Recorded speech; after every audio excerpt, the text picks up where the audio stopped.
ખૂબ શુભકામનાઓ.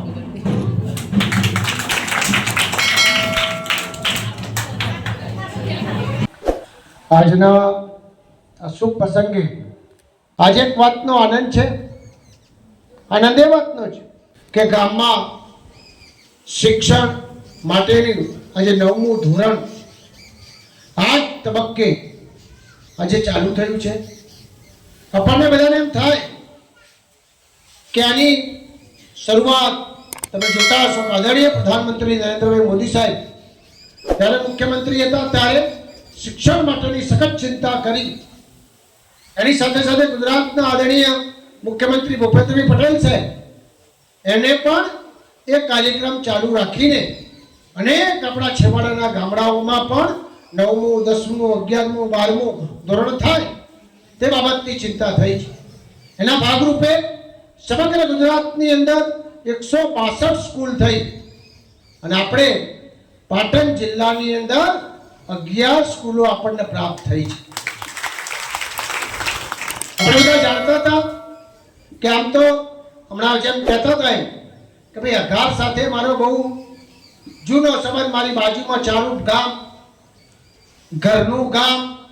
વચ્ચે હું હમણાં સમૂહ લગ્નમાં આવ્યો ત્યારે બધા વડીલોએ મને કીધું કે સાહેબ તમે ગમે તે થાય પણ અમને આપણે પ્રોમિસ કરો. હું અને ભરતસિંહભાઈ આપણા સંસદ સભ્ય બંને આવેલા, એમને બંનેને કીધેલું અને અમે બંને નક્કી કરેલું, મન બનાવેલું ભાઈ ગમે તે થાય આપણે આ સ્કૂલ ગમે તે થાય એ ચાલુ થવી જોઈએ.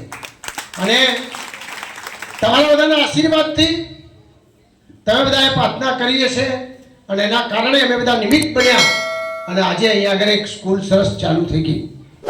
આપ સૌને મારી વિનંતી છે કે 21મી સદી છે. આપણો દેશ 2047માં આત્મનિર્ભર બનવાનો છે. વિશ્વમાં ભારતનો ડંકો વાગવાનો છે. આર્થિક રીતે આપણે મજબૂત થવાના છીએ. એવા પસંદ જ્યારે પ્રાપ્ત થતા હોય ત્યારે આપણા દીકરા દીકરીઓ પર ક્યાંય રહી ના જાય એની કાળજી આપણે રાખવી પડશે.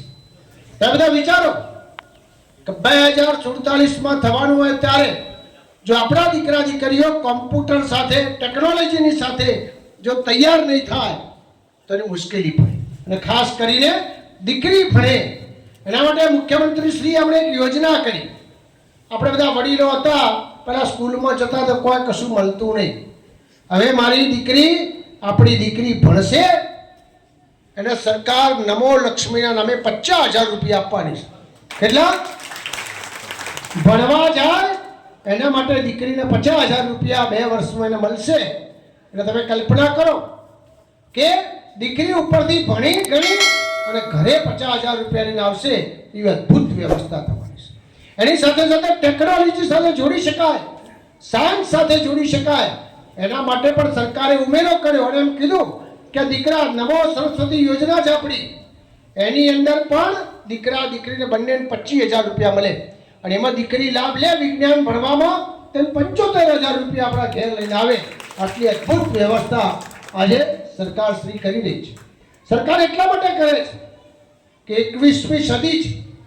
શિક્ષણ એક પાયાની વસ્તુ છે. શિક્ષણથી સમાજથી માંડીને દરેક ક્ષેત્રમાં તમારો ઉદ્યોગ કરવો હોય, ખેતી કરવી હોય, કોઈ સારું કામ કરવું હોય તો રીતે સારું કરી શકાય. ત્યારબાદ આ વડીલોના ખિસ્સામાં આવડો મોબાઈલ છે. પહેલાં આપણે ચલાવતા નહોતો આવડતો, અત્યારે ગમે તેમ કહો તો ફર્સ્ટ ક્લાસ મોબાઈલ ચલાવે. આપણા ઘરમાં એવડો ટેણીઓ હોય ને મોબાઈલ આલો ને તે તરત ફેરીને તરત તમને કાઢી આપે. આપણને ના આવડે એવું એને આવડે. એટલે દુનિયા સાથે આપણે પણ સેટ થવું પડે. મારે આપ સૌને વિનંતી છે કે આટલું મોટું ગામ, સુખી સંપન્ન ગામ, ત્યાં બધા મન બનાવીને આજે એક વસ્તુ નક્કી કરો. અમે બધા આવ્યા, અમને બધાને એમ થાય કે તમે પણ અમને કંઈક આપીને મોકલ્યું. ત્યારે ગામના આગેવાનો બધા મેં જોયું બધા પક્ષના બેઠા છે. આપણે પક્ષી ભૂલીને માત્ર ને માત્ર આપણો કોઈ સ્કૂલનો, આપણા ગામનો કોઈ ભણ્યા વગરની દીકરી દીકરો ના રહે સંકલ્પ તમે આજે કરો તો મને એમ લાગે વાહ ખુશીની વાત. હજુ એવું મન બનાવો કે આજુબાજુ કાંઈ પણ હોય તો ગામની એક ટીમ એવી હોવી જોઈએ કે એનું સર્વે કરીને પૂછે કે શું તકલીફ છે. અને તકલીફ હોય તો ગામમાં મારે કોઈને કહેવાય અહીંયા આગળ દાતા મજબૂત બધા દાતા છે અને દાતાઓ પણ ઊભા કરીને એને નાનું મોટું કોઈ કામ કરવું હોય તો પણ આપણે સારી રીતે કરી શકીએ તો આખું ગામ જો ભણેલું ગણેલું હશે આપણું, દીકરા દીકરીઓ તૈયાર હશે, તમે અત્યારે રિઝલ્ટ આવે ને 100 જણનું તો તમે જોજો 75 દીકરીઓ સાહેબ સૌથી વધારે ટકામાં છોકરાઓની સંખ્યા કરતા દીકરીઓની ટકાવારી વધારે હોય એવો જમાનો છે. એટલે આપણે મનમાં એવું નહીં રાખવાનું દીકરી ના ભણે. આપણી દીકરી ભણે ભણે ને ભણે એટલે પહેલી પ્રાયોરિટી આપવાની.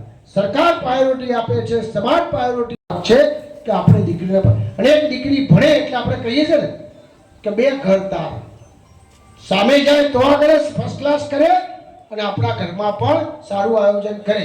હવે જમાનો બદલાનો જ વળી લો. પહેલા આપણો દીકરો આવતા એટલે સરસ પેડા બેડા વેચતા, બરાબર ને? દીકરી આવે એટલે આપણે એમ લાગે થોડું એના માટે જલેબી વેચીએ. હવે જમાનો બદલાઈ ગયો, દીકરીઓ માટે બધા પેડા વેચે છે. તમારે બધા ચિંતા નહીં કરવાની. આ બધાએ મહેનત કરીને નામ રોશન કર્યું છે. બધી દીકરીઓએ નક્કી કર્યું કે અમે એવું ભણીએ જેના કારણે સમાજ પર એક મોટી અસર ઊભી થાય. તમે જો કલેક્ટરોથી માંડીને ડીએસપીઓથી માંડીને કેટલી બધી દીકરીઓ આપણે સારા એજ્યુકેશનમાં તે બધી આવી ગઈ છે. તો આપણે બધાએ પણ આપણી દીકરીઓ એ પ્રમાણેનું મહત્વનું લાભ મળે એ પ્રકારની વ્યવસ્થા અમે બધા તમને સૂચન કરવા. હું તમને એક વાતની ખાતરી આપું છું, હું તો તમારો ભાઈ છું, બાજુમાં છું, પણ હું તમને એમ કહું છું ગમે ત્યારે શિક્ષણ માટેની જે કોઈ જરૂર પડે તન મન અને ધન ત્રણેયમાં હું તમારી સાથે ઉભો રહીશ અને એમ કહીશ કે આપણે ક્યાંય તકલીફ ના ઊભી થાય એ પ્રકારની સારી વ્યવસ્થા કરીશું. આવનાર સમય તમે જોજો, પહેલા આપણા ગામમાં છે ને એક નાનકડું કોઈ સાયકલ કે સ્કૂટર લાખે ને અથવા એક ગાડી હોય ને તો સુખી ગણાય. આપણે એના સંબંધ ના બગાડીએ. કેમ કે રાતે ચોક જરૂર પડે તો. અત્યારે કેટલી બધી ગાડીઓ થઈ ગઈ. ગામમાં કોઈ સ્કૂટર વગરનો મને નહીં લાગતું ચોક ભાગ્ય કોક હોય, બાકી બધા મોટરસાયકલો છોકરાઓ ફર્સ્ટ ક્લાસ થઈ ગઈ. એમાં આવનાર સમયમાં તમારે બધા ગાડી હશે 5-10 વર્ષ કેડ્યા. મારા શબ્દો લખી રાખજો. કોઈ ગાડી વગરનો નહીં ચડે. જેમ આ સ્કૂટર વગરનો નહીં ચડતો ને એમ ગાડી વગરનો નહીં ચડે એવો જમાનો આવવાનો. પણ બધા ભણતર બહુ મહત્વનું. ફર્સ્ટ ક્લાસ ઇંગ્લિશ લખીને આવડે, વાંચતા ના આવડતું એટલે લોચો પડે ને આપણે. ભાવિ પેઢીને લોચો ના પડે, એને તકલીફ ના પડે એ પ્રકારનું તૈયાર કરીએ. સરકાર અત્યારે તમે જો સ્માર્ટ રૂમો બનાવે છે, કમ્પ્યુટરો આપે છે. તમે ફર્સ્ટ ક્લાસ 21મી સદીમાં ટેકનોલોજીનું ભણી શકો એવું વ્યવસ્થા કરે છે. અને અમારા બધા શિક્ષક મિત્રો, આચાર્ય મિત્રો કેટલી સખત મહેનત કરીને પહેલાં કરતાં આજના જમાનામાં દીકરા દીકરીઓની હરીફાઈ શરૂ થઈ છે. હવે તો સરકાર ધોરણ રાખે છે. પહેલાં 37% બધા ડ્રોપ લોકો ઉઠી જતા હતા. આજે ધીમે ધીમે ધીમે 99%થી ઉપર આપણે આવી ગયા છે. આવી સ્થિતિ જ્યારે થતી હોય ત્યારે આજે બધાએ આપણે એક મનમાં સારો સંકલ્પ કરીએ અને આજે દીકરા દીકરીઓ અહીંયા આગળ દાખલ થવાના છે. હું ખૂબ શુભકામનાઓ આપું છું. માતાજી મા બહુચરને પ્રાર્થના કરું છું કે તમારી બધી જ ઈચ્છાઓ પૂરી થાય. અહીં બેઠેલા અમે બધા જવાબદારી લઈ અને તમારા સાથે છીએ. હજી વિશેષ નહીં કહેતા, આનંદ એ વાતનો છે કે સમગ્ર ગામ બધું ભેગું થયું અને ગામ પણ એક આવનાર સમયની અંદર આવી અનેક વસ્તુઓ થતી હોય, વિકાસના કામમાં બધા ભેગું રહીને કામ કરવું એ શુભકામનાઓ સાથે મારી વાત પૂરી કરું છું. સંતશ્રી આપણા હું રહી ગયો હતું, સંતશ્રીનો ખૂબ નમન કરી મારી વાત પૂરી કરું. ભારત માતા કી જય. ખૂબ ખૂબ આભાર સાહેબશ્રીનો. વિદ્યા કામધેનુ સમાન હોય છે. પરેશાનીઓમાં મિત્ર તરીકે કામ આવે છે. વિદેશમાં માતાની જેમ રક્ષા કરે છે. એટલે વિદ્યાને ગુપ્ત ધન પણ કહેવામાં આવે છે. આજે ધોરણ 9માં આપણા ગામના વિદ્યાર્થીઓ પ્રવેશ લઈ રહ્યા છે. આજે આપણા માટે તો સોનેરી દિવસ કહેવાય. આપણા મહેમાનોના હસ્તે આપણી બાળાઓને કીટ આપવામાં આવી રહી છે. આપણે તાળીઓનો ગડગડાટ ચાલુ રાખીશું. ખૂબ સરસ, ધન્યવાદ, ધન્યવાદ. અગાર ગામની પવિત્ર ભૂમિમાં આવો અવસર તો પ્રથમવાર આવી રહ્યો છે. આપણે તો ખૂબ ખુશ થવું જોઈએ. ધન્યવાદ, અભિનંદન મહેમાનશ્રીઓને, અભિનંદન.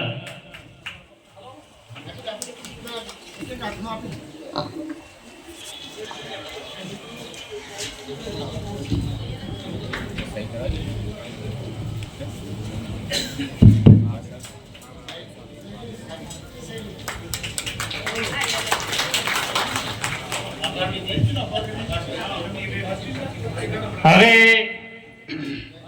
આપણે 2 મિનિટ શાંતિ જાળવીશું. હવે આપણે આભાર વિધિ તરફ આગળ વધી રહ્યા છીએ. કાર્યક્રમ ટૂંક જ સમયમાં પૂરો થાય છે.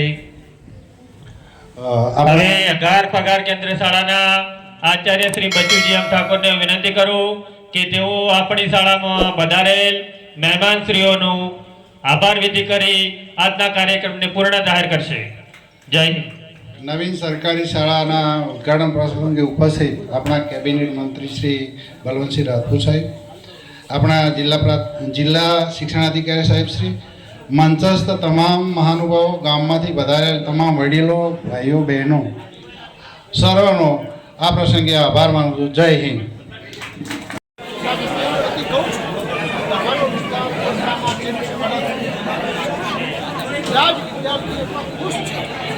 બધાને પૂછ્યું, બધાએ કીધું કે સાહેબ અમારો સમય બચશે, પૈસા બચશે, એની સાથે સાથે ગામમાં ઘણા બધા એવા લોકો હતા કે ભાઈ આ ગામથી બીજા ગામે જવું હોય તો દીકરીને રજા ના મળે.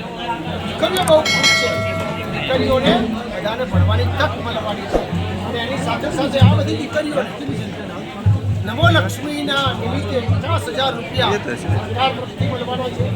ટેકનોલોજી વિજ્ઞાનની છે, વિજ્ઞાન પણ સારી રીતે આગળ આપી શકે અને એમાં પણ લોકો ભાગ વધારે લઈ શકે. અને સરકારી નવો સરસ્વતી યોજનામાં પણ બંનેને 25,000 રૂપિયા મળવાના છે. ગામના બધા જ લોકો જો ખરો બધા સંકલ્પ કરે છે પણ ગામમાં સ્કૂલમાં ના જાય નહીં થવા દે એ લોકોને અભિનંદન કરીને ખરેખર આજનો દિવસ આપણા બધા સૌ માટે આવનાર સમયમાં 2047માં વિકસિત ભારત થાય આ બધા લોકોનું યોગદાન લેવા છે.